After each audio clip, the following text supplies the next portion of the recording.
Vous écoutez Europe 1, il est 9h30. Le journal des médias avec Romain Ambro. Bonjour Romain. Bonjour, à la une ce matin, Guy Bedos mis en examen après ses propos sur Nadine Morano. Un bilan d'M6 hier sur Europe 1 et de nouveaux noms qui circulent autour de Danse avec les stars. Et on commence avec un nouveau concours de cuisine en préparation pour France 2.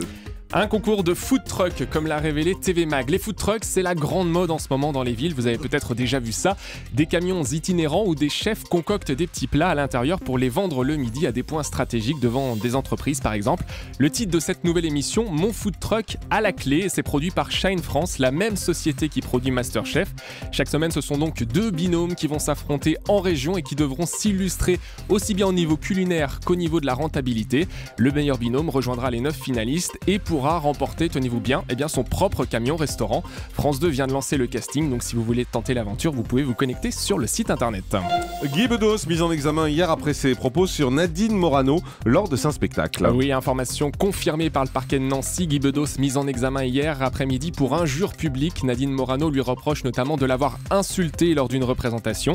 C'était sur scène à Toul en octobre dernier, commune où elle était à l'époque conseillère municipale d'opposition. Dès le lendemain, Nadine Morano avait fait savoir qu'elle déposait plainte. Guy Bedos s'en était défendu sur le plateau du Grand Journal en disant que c'était de l'humour et avait même laissé à l'époque une lettre d'excuse à destination de la politique, une lettre qu'avait lue Nadine Morano dès le lendemain sur le plateau.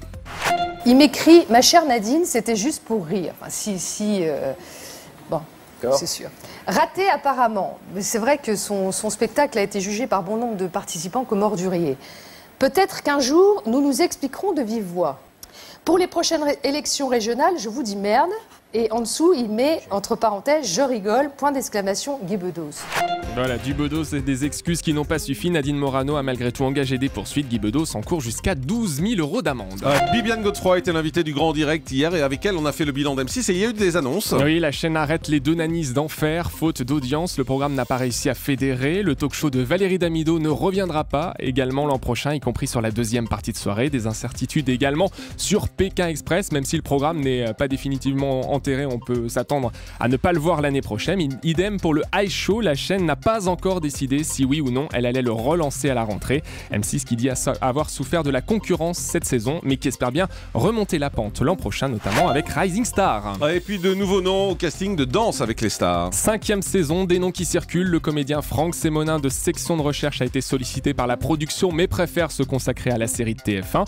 Idem pour Dounia Quessens de Plus belle la vie, qui sera elle sur scène au théâtre. En revanche, d'après TV Mag, il y en a un qui aurait dit oui, c'est l'humoriste Anthony Cavana qui pourrait donc rejoindre l'aventure Danse avec les stars. Selon nos informations, on est en mesure de vous confirmer également la chanteuse Elisa Tovati et David Carrera, le chanteur qui sera le beau gosse de la saison. Ophélie Winter, elle aussi, pourrait être au casting la saison prochaine.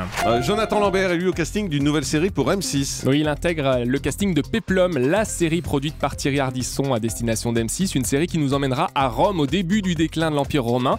Jonathan Lambert jouera l'un des rôles principaux. L'humoriste Nicole Ferroni, révélé dans On ne demande qu'à en rire sur France 2, figure également au casting. Tournage dans des décors plus vrais que nature à la Plaine Saint-Denis et une diffusion en prime time avec plusieurs guests, précise TV Mag. Un hommage à Benoît Duquesne hier à France Télé. Oui, toute la rédaction réunie hier après-midi sur le plateau des JT pour se souvenir de leur confrère qui s'est éteint brutalement vendredi. Une photo de lui était diffusée dans les écrans. Les 2 sièges rouges de complément d'enquête étaient installés sur le plateau. Des messages touchants de ses collègues en interne ont été lus et énormément d'émotions sur place. Benoît Duquesne avait, je vous le rappelle, 56 ans et ses obsèques seront célébrées jeudi matin. De plus en plus d'incertitudes sur le passage en clair de LCI et de Paris Première. Oui, des réserves sur le passage en clair de ces chaînes, l'idée étant de protéger le marché, un passage en gratuit qui pourrait avoir un impact concurrentiel.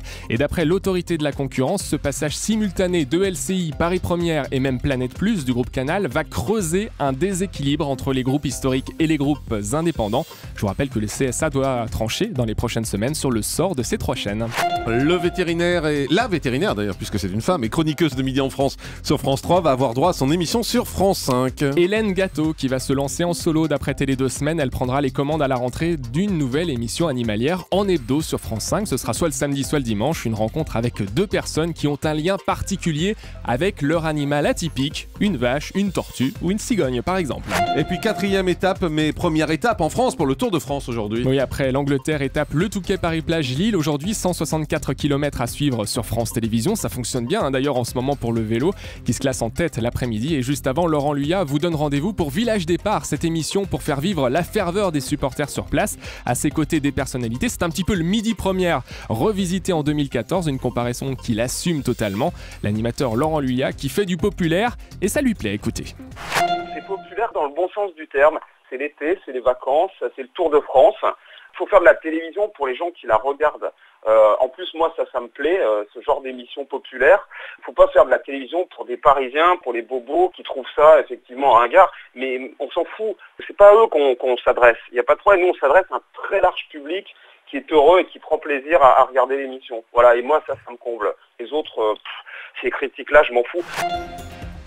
Voilà, c'était Laurent Luyat. Donc, et puis on continue avec la France qui a perdu le foot, on le sait, en tout cas qui n'est plus au mondial, mais on en sait plus sur les matchs que va diffuser TF1 pour la fin de cette Coupe du Monde. Oui, effectivement. Mais oui, mais il y a des tableaux, c'est mal foutu. C'est pour être plus clair, mais visiblement ça c'est beaucoup moins clair votre feuille là. Avec donc les matchs à suivre sur TF1, on sait ce qui va se passer dans les prochains jours. Ça avait juste valeur de rappel, Jean-Marc, figurez-vous. Donc ce soir 22h, soyez devant votre écran, devant TF1 et il n'y a plus beIN la France, moi je regarde plus. Oui, effectivement.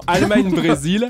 Demain, 22h, Argentine-Pays-Bas. Là aussi, vous pourrez suivre ce match sur TF1 et beIN Sport. Et la petite finale, autrement dit, les deux perdants seront diffusés à 22h. Ce sera samedi. Et la grande finale à 21h dimanche, à la fois sur TF1 et beIN Sport. Bon, allez, finissez avec le chiffre du jour.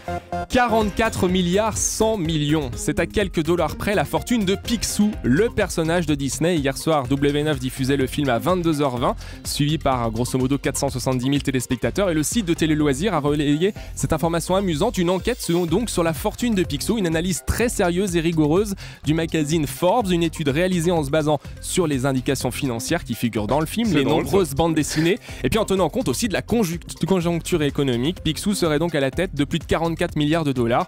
C'est loin des 76 milliards de Bill Gates, de quoi faire pas mal de cadeaux à Riri, Fifi et Loulou.